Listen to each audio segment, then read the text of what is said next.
Jira jirtuu kabajamtoota ilmaan Oromoo akkam nagaa keessanii an haa jiraatu isiniin jecha guyyaa har'aa barreeffama Yahyaa Bashiir yookaan Boruu Barraaqa fuula Facebook ofii irratti akkaataa yeroo ammaa mootummaan Itiyoophiyaa yookaan Abiy Ahmad abbaa irreetti ta'aa jiru ummataaf barreesse sagaleen isin dhiyeessinaa warri sagaleen kun isin bira ga'e hundi keessanuu sheer godhuun ilmaan Oromoo biraan akka geettan kabajaan isin gaafannaa mootummaan abbaa irree bilxiginnaan sirna mangistuu Hayilamaariyaam jijjiiramuuf tarkaanfii duraa har'a fudhateera jedhe Yahyaa Bashiir.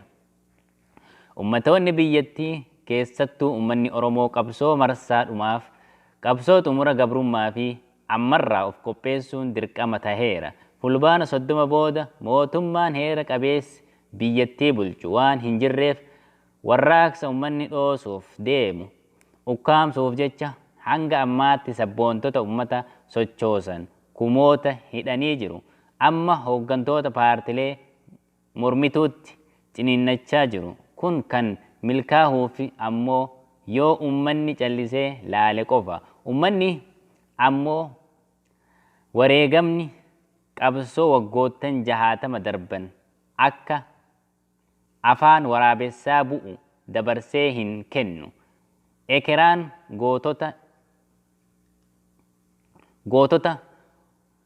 ulfinna sabichaa deebisuuf kufanii akka isa abaaru ofirratti hin mirkaneessu. Wayyaaneen ofirraa kuffisnee Minilik muuxatee boolla ka'ee ofirratti hin deebisnu. Ummanni ummatuma kaleessaa sani jedheetiin ergaa bareedduu ergaa yeroo ammaa tana ummataaf barbaachisu dabarsee jira. Ilmaan Oromoo hundi keessanuu warri sagaleen tun isin bira geette ilmaan Oromoo hunda biraan sheer godhuun ittiin gaa isin jedha. Yeroo ammaa kana yeroo qabsoon cimee ilmaan Oromoo tokko ta'anii qabsoo ofii finiinsuuf yeroo dhumaatiif gabroonfataa ofirraa kaasanii bilisa of baasuuf itti qophaa'an waan ta'eef Yahyaa Bashiir ergaa kana dabarsee jira. Kanaafuu ilmaan Oromoo qeerroof qarree Oromoo biraan akka geettan kabajaan isin gaafa.